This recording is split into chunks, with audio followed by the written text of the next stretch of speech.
All right, this whole video is going to be troubleshooting a noise that I've got on the front end of my Superbeetle.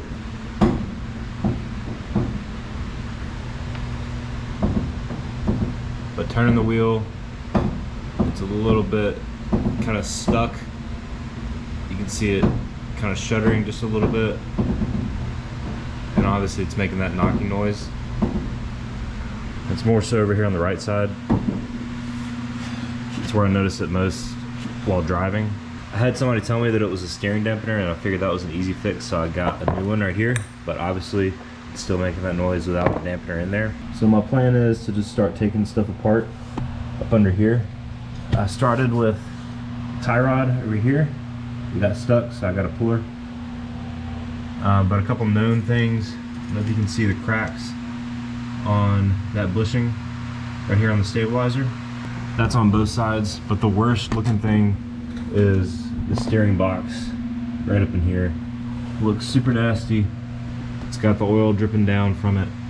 So I know I need to pull that out and clean it. And so I figured if I'm gonna do that, I may as well just do every piece under here on the suspension. So I'm gonna disconnect the tie rods, and then I'm gonna try to replicate that noise and see if it's still there. But there's a look at the steering box and everything under there. Looks pretty bad. So that's kind of how the project's going. We'll see how far I get, and I'm sure I'm gonna have to do the alignment after this, but next step is to remove the tie rods down here. All right, if this is your first time using a tie rod puller or getting tie rods out, basically this fit down in here, and they're pretty hard, they're pretty stuck. So this thing right here sits like a fork right here. And as you tighten this with either a wrench or your ratchet, it pushes up on the bolt here, and eventually it pops it out, and then it's free. So now you can remove it. So like I said, this is the first step. These are the outer tie rods. The other one, the nut is stuck on there, so I'm gonna have to figure that one out. But I'll probably just take it off from where it connects to the inner tie rod and pull it out that way. And it is still making that noise, so that tells me it's something on the right wheel, most likely. All right, so the outer tie rod on the passenger side is disconnected. That's where it goes in. That's the connection. And that, I disconnected it there first. Now, even though I'm spinning the wheel, I can't hear that noise anymore. So I'm thinking it's isolated to something either in that tie rod or the right wheel.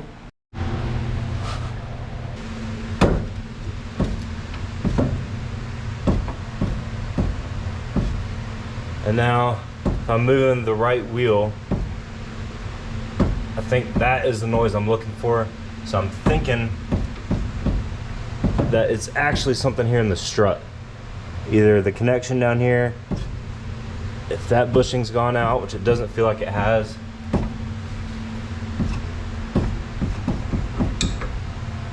or maybe something in the strut is tight. So that'll be my next step on looking for this particular noise, is taking apart this strut. Maybe moving it around after I get the lower connection off, or the upper, one or the other, and seeing if that helps anything. I was planning on taking these struts off and raising the car back up by about an inch or two anyway, so it's kind of good to get going at it. And then comparing that noise to over here on the driver's side, moving it around, no noise over here. It's pretty smooth. It catches a little bit at first, but it's really smooth. So definitely, I'm thinking something in the strut on the passenger side. All right, so here's an update. The best way to put the update is that basically I went down the rabbit hole of repairs for the front end. It's basically pretty close to completely taken apart. But here is the passenger side strut, wheel, spindle, and this, I think, I'm like 90% sure, is what I traced as the source of that noise we were hearing, which is the ball joint. And I say I'm going down the rabbit hole because I was looking at the wheels, looking at the rotors here, the bearings and everything, which have not been off in at least 8 years. I decided to replace the wheels, so they're sitting right over here. Got new bearings for both sides and dust seal for back here. This stuff, I think I'm just gonna probably wire wheel some of this, but I'm gonna clean it all up. I'm gonna try to get these hardware pieces rust free. Ball joints are getting replaced. Saw over here that the sway bar was out. The driver's side came out really easily, but the passenger side, as soon as I started taking that bolt off, it stripped the threads.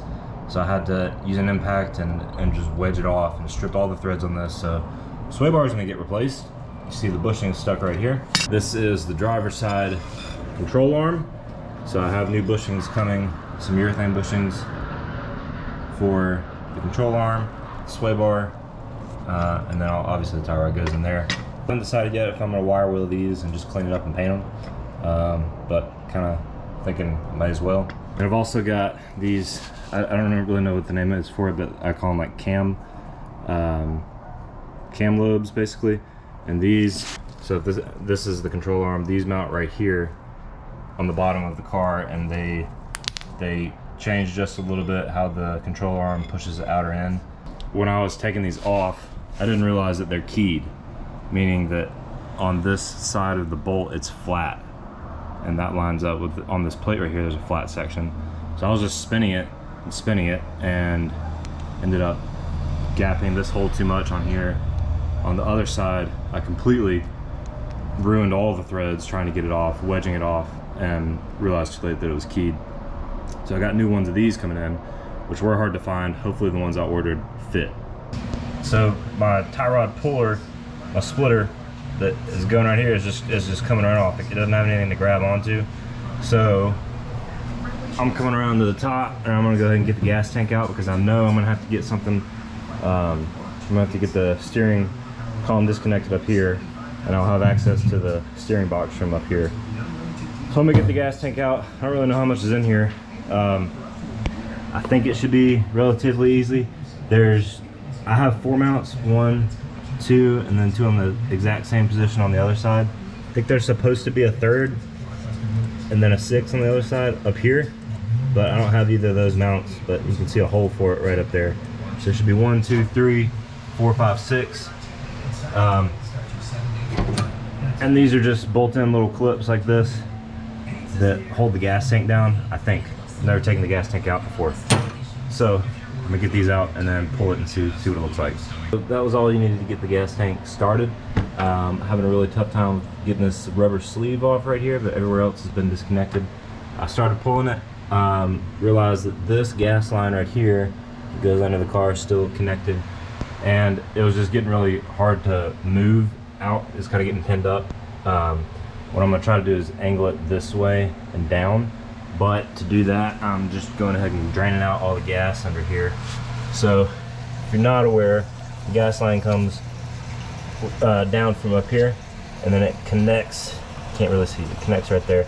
So I just pulled it from there, and I'm just letting it flow out right here. The steering box is out, finally.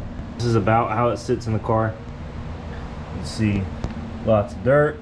I don't know if this is original, but I feel like it might be. You can see all this just flaking off, so definitely gonna clean it up. Also had a pretty difficult time getting this universal separated from the shaft right here. Eventually got it, and got the gas tank sitting over here. So next steps, still need to separate and then get this whole thing cleaned up. All right, I got the gearbox lid off of it. Basically it was leaking through these 2 fill ports right here. They're plastic pieces, just got to punch those through. This one I don't think had grease. I think it had oil. There's probably a little bit of grease, but you can see some of the old oil down there. Either way, I'm gonna clean this whole thing out, get as much of the old grease and stuff out as I can, and then I'm gonna repack it with some NLGI Zero grease. It's actually a John Deere grease I'm gonna stick in here. So the part I'm worried about though is it moves fine right here, but it's got this play in it. You see that gap that just opened up? Don't know what that is, but I'm pretty sure it's not supposed to be doing that. So I gotta get that figured out. Here in the steering box, it's mostly cleaned out. I'm gonna do a couple more wipes of it and probably put the top back on it, but I am gonna fill it with grease. I got some cornhead grease from John Deere to put in there. The other big update, I have cleaned up these control arms and painted them, and I got the bushings out. I've got a tool right here that I use to do that. This is what I use to clean them up. Basically a wire wheel that I attached to my drill. Worked out really well. And then I just put a couple coats of Rust-Oleum undercarriage type paint on here, and it did pretty well. This is the tool that I rented. I got it from Advance. It's free rental, but that doesn't mean that you don't pay anything up front. You actually got to pay. This one was like $280 or something. So you got to pay $280 at the counter. They give it to you. You keep it as long as you want, and when you bring it back, they refund you. This is what I've been using it for. I got the new bushings in on this control arm. Getting them out was not terrible because of this tool. Getting them in was super easy. This one's still a little bit weird. I haven't been able to get it seat all the way, even though I've pressed it really hard. So this is the sway bar, so it's got 2 washers on it, so hopefully it compresses a little bit more and stays put. This one's been good. These are the polyurethane bushings kit. It comes from NPF Think. Again, there's the old sway bar. The new one is out back getting painted. And then this is all the stuff that came out of the control arms, all the bushings and everything. See, it was some old rubber. A lot of it was already cracked and everything. You could get all this out probably without this tool, with just a screwdriver and a drill and a lot of repetition. I will say that I had a hard time getting these steel sleeves out, which were in here. So each control arm has one of these sleeves in there, and I didn't have any. I tried to use a socket with this thing right here, but I didn't have any that fit it well enough. So what I ended up doing was I took a hacksaw and took the blade off, and then reattached it with the blade on the inside of here, and then I just sawed. You can see where I sawed on the inside, and then with it still sitting in, once I got through on 180 across from each other, I grabbed a screwdriver and just chiseled it into the side until I could bend the sides and break it. And then after that, it was pretty easy to get out. This one right here was relatively easy. It didn't take much effort, but this one took a while to do. I had to do 3 cuts on this one. And a little tip, if you're gonna rent this tool, it would be way easier if I had a vise, but I don't. But something that did make it kind of easy is using, this is a 22 millimeter that sits on the top of it, and then I just used a breaker bar to spin it around and to get the old ones out, and then the new ones pressed in. All right, steering box is still taken apart, but now I've got the struts taken apart almost completely. So I'm gonna try to wire wheel these, repaint them. I already wire wheeled this as much as I could. I couldn't get the spindle taken off because these are all pretty rusted in place. I started stripping this one out, and I didn't want to go any farther and mess the rest of them up, so I just wire wheeled as much as I could, but it's looking a lot better. A lot of the rust and dirt is off. I'm gonna repaint it. That's why I got the spindle covered up. These pieces were a pain to deal with, and the main reason being this right here, this retaining screw that keeps these struts in place. I already got new springs to throw on here. This is one of the, I think it's MP, one of the adjustable strut mounts, and the way it adjusts is it's got a snap ring. My snap ring was fitting right here, and you can raise it all the way up, which I'm thinking maybe is stock, not really positive. Or you can bring it down and you can put it here if you want to drop, you know, that's an extra probably 1.5 inches right there if you want to drop the front end. And here's the snap ring that came off. Try to get that one cleaned up too. And then you can see the other parts, they're still plenty rusted. They came off from the other strut housing. So that's where we are, mostly doing metal prep and painting still. And then here's the new set of shocks that I got and the new set of springs waiting to go on. All right, I've made a unfortunate discovery with these adjustable front strut mounts right here. I didn't pay attention to it, and I just got these like stock replacement shocks right here. And in putting these back together, tried to put these snap rings back in place, and it's just way too loose. There's a lot of play in there. So I started looking for just this snap ring. I don't think they sell it. And then while I was looking at info about these, the strut mounts, I realized that putting them on lowers the front end automatically. So like putting these on, it's an automatic 2-inch lowering, and you can't put regular shocks back with these. So I need to order the adjusted shocks that are like a few inches shorter than these. So those are not going to fit. And then I still got to figure out this issue with this clip not being able to go back in place. just because bending it off and then putting it back on, it bent it out too much, and so now it doesn't fit. I had some luck though with this one. This one's a little bit loose, but putting a clamp on it, it's probably not the smartest thing to do, but I'm just gonna glue it. I'm gonna get some Gorilla Glue in there, clamp it together like this, and then once this is lowered down in place, it kind of squeezes it together. So it'll keep it in place right here. It's just a matter of keeping it right here to get this lowered down onto the ring, and then that'll hold it. In the meantime, I went ahead and put back together the steering box, got all the rest of the stuff cleaned out that I could. I got the correct gasket this time, just paper gasket. And then I filled it up with cornhead grease, which, reading from Facebook, a lot of people were recommending this, and I couldn't find a consensus on whether it's 10W30, 10W40, just put all-purpose grease, whatever, but a lot of people were mentioning John Deere cornhead grease. So it's filled up just as much as I could get it. I put the gasket on, put the top back on, put the two caps on right here. I haven't done any adjustments or anything yet, but this should be pretty good to go. It turns really nice. And then over here I got the second shock mount drying right now. I just glued it up. This is one that's going to be a little bit more difficult. It might stick out a little bit more, but this one worked out really well. The glue stuck pretty good, and I just needed it to stick long enough to really get this over and secure, and it did. So this is 2 notches higher than it was. It's maybe a little over ½ inch difference, maybe an inch. Taking these clamps off, checking the rings. So with these rings, I ended up just gluing them into place with some Gorilla Glue. So with how it's set up, this will hold pretty well. It's going to be solid right there. It's going to keep, as this puts weight down, it's going to compress that ring even more. Alright, so these shocks, the way they work is they just slide right into these mounts right here, and they come with new bolt, new lock and bolt on the top, and this new retaining piece right here that slides in and screws down, keeps this all compressed. One thing I didn't realize is that these are oil shocks, not gas, and I've never worked with oil before, so I was a little worried when it wasn't extending from like right here, and that it was like free. So that's something new I've messed with and kind of figured out. Alright, I've got the passenger side strut and rotor with all the bearings fully together, spinning real nice. One thing I forgot to mention is that with these new upper roller bearings, the upper ball joint, these original caps don't really fit. This one stayed on pretty nice. This one came off with just like a couple dots of gasket maker, so I'm going to retry this one. Make sure those fit, and you might need some type of glue or something to keep it on there. So here's the one I'm working on right now. Here's the bearing for the inside that's going to go in. The race is already installed. Found it pretty easy just to freeze the races for a couple days, and then I use 36mm for the inner and a 30mm for the outer socket.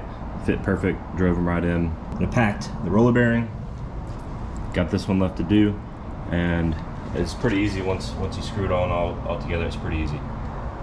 Just keep in mind that if you are doing this from scratch, the passenger side is standard, but the driver's side is lefty-tighty, righty-loosey.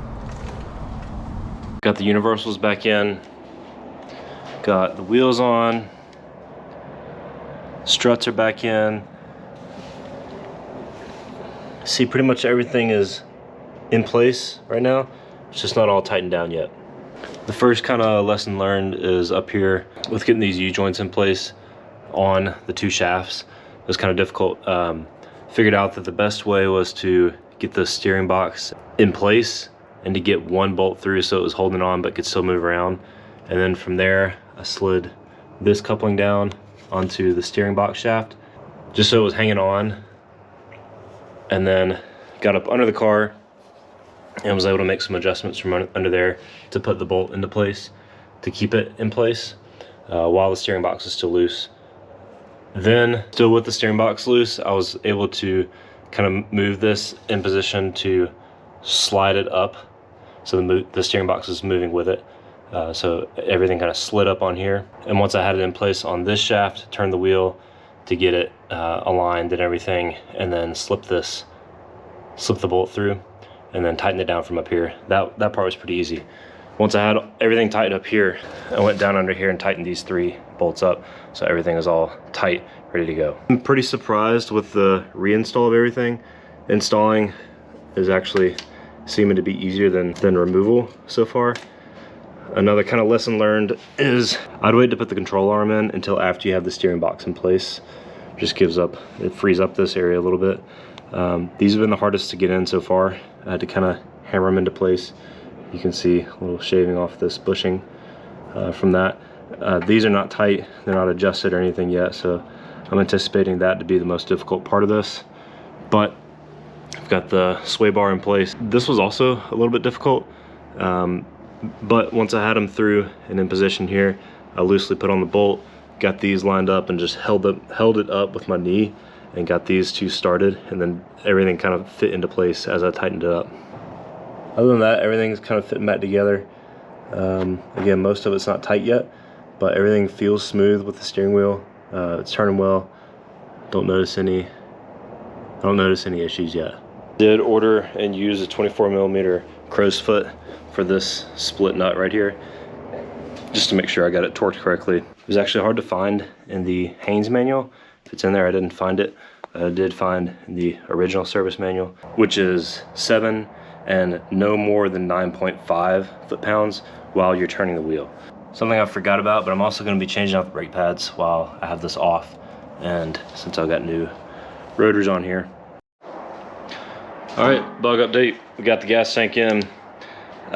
This was not as hard as I thought it would be, although you got to be careful with all these hoses and lines and wires and everything else to get them out of the way. It kind of ended up working best to put this corner of the side in first, and then like to scoot the rest in like that to make it fit. So anyway, that's back together, that's good to go. While I had it disconnected, I took the chance to relocate the fuel filter to down under here. If you're gonna do that though, I recommend replacing this hose right here while the gas tank is out. So it's the old hose with the new filter and a new piece of hose right there. But I should have replaced this one while I had the chance. And if you're not familiar with that replacement, it replaces the filter that usually sits right in here on this line, or that sometimes is right here. So before or right after the pump, before it goes into the carb. So that filter's gone now, and the reason for doing it, and kind of the thought behind it, is that it's one less thing back here that could leak and spill over the hot engine. It's apparently the source of a lot of fires. All right, ran into an issue. I'd replace this tie rod because this, I don't know all the technical terms, this shaft was really loose. It can spin pretty easily, still can. And I should have noticed this when I put the new one on there, but the new one is too small. So this width right here is a good bit smaller than this one right here. And so I have the wheels and everything on, it's ready to go, and then I'll sit in here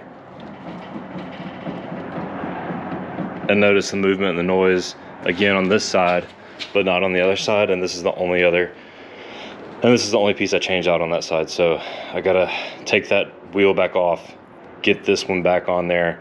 I'm gonna order hopefully 2 more from somewhere different. I'm gonna put the part number of the one I did order so that nobody else makes that mistake, because like I said, this one's too small. See that little bit of movement? Also, these that I ordered didn't come with the hex screw fitting in the bottom, which is like a 4.5mm Allen key that makes it possible to tighten down. These don't have that, so these are super hard to tighten anyway. But yeah, gotta replace that real quick, and then hopefully I get this thing on the road tonight. Fixed. Success on the first start. Just drove around the neighborhood a little bit and did well. The speedometer doesn't work, got to figure that out. But everything seemed like it was pretty good. Some things that I've noticed, I know I was trying to raise the height of it back up. It kind of used to be, well, I thought I only raised it 1 inch, but it felt like it was a lot more that I raised it up. But so this is a little more than kind of what I expected. It's probably closer to stock height, but these are some smaller tires than are on the back. So they need to get replaced anyway. So these tires are going to get replaced with all matching size. So that'll be nice. I still need to find the pads. You can see just from the neighborhood, The pads are uneven wear on these new rotors, so I'm gonna do that. But I'm gonna go ahead and air up the tires and start the alignment and the camber adjustment. Per the manual, to do it, you're supposed to have a full tank of gas in here. So I don't have a full tank, I got 5 gallons in there.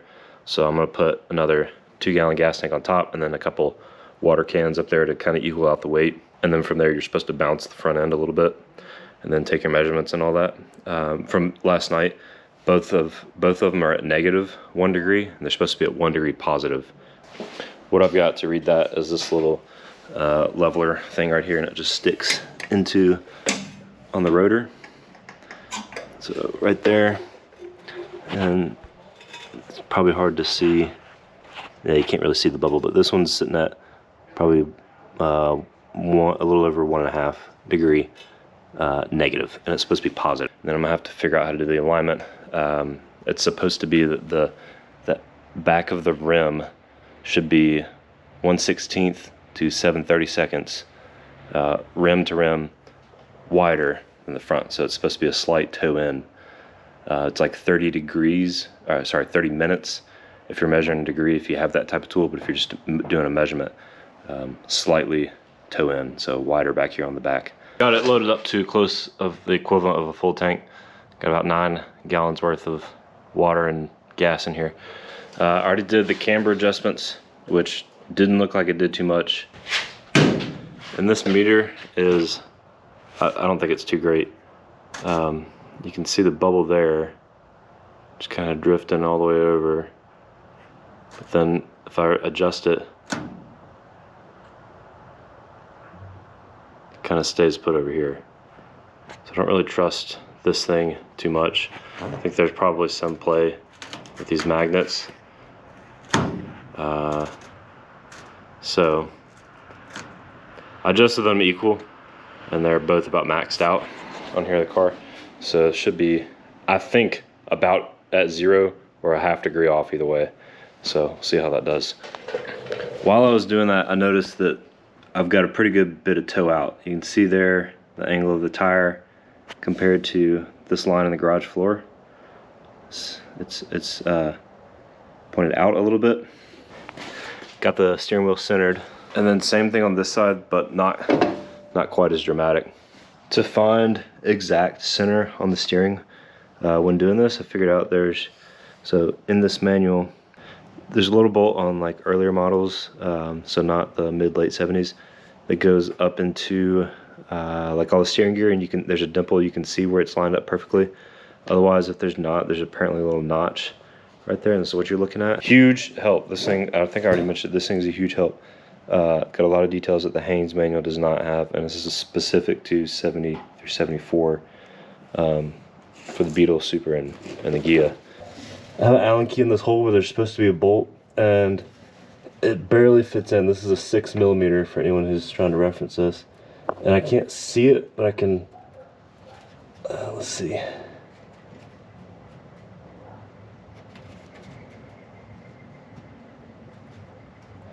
Can't see it, but I can kind of feel that dimple that's right there. So what I'm looking for is if this is dead on, and it looks like I need to come just barely to the right to be dead center. Okay, that looks like just about it right there. Okay, now that I'm at known zero steering, basically what I did, the measurements are supposed to be taken from the outer sides of the rim per the manual.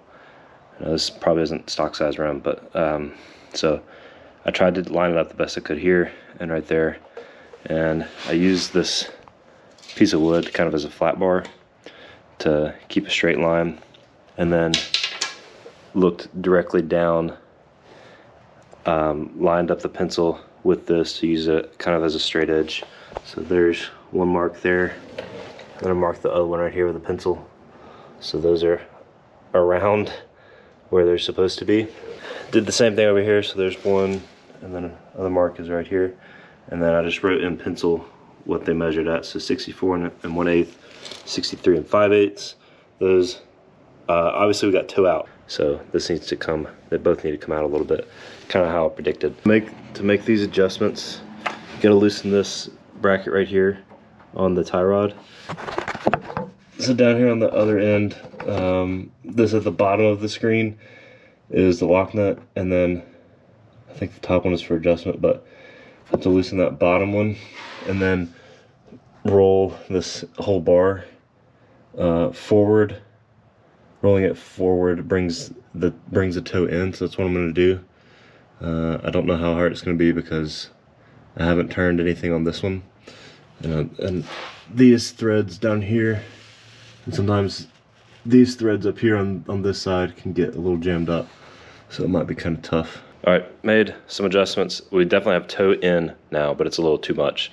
I've got 8/32, which is 1/4 inch, and it's supposed to be a max of 5/32 difference. Also, so this one right here, you rotate forward, and that brings toe in. For the passenger side, you rotate it backwards to bring toe in. So I had those opposite. Kind of how I was checking on both of these is, again, using this piece of wood, and it has a little bit of a bow on one end, and I know that. So I just make sure that I'm using the same side. So over here, I put this right there, put it even with the running board when it's underneath the centerpiece of the wheel. So even, and then I kind of measured that distance right there. And then I did the same thing over here on this side, except, so like right here, and then I measured that difference, compared them. That's kind of how I knew that they're basically even for the toe in. Again, not by the book, but it should be correct, or it should be close enough. So I've got, like I said, I've got 8/32 instead of 5/32, so I'm just going to do equal but small adjustment on both wheels. And then the next part of the alignment is that you roll the car forward half a wheel length. So, you know, so that this part of the wheel is up here, and then the opposite, and then you take measurements there to make sure that you're good and locked in. For that last measurement, I moved it all the way right about here. See the mark in the floor right there? The difference ended up being about 1/16 toe in, between 1/16 and 3/32 toe in, which is perfect. That wraps it up. That's it for the front end rebuild, besides changing out the brake pads, which would be kind of separate. If anybody has any questions, comments, advice, things that I did wrong, put it in the comments. If you've got the knowledge on how to do this, any other different methods, tips and tricks, throw it in there.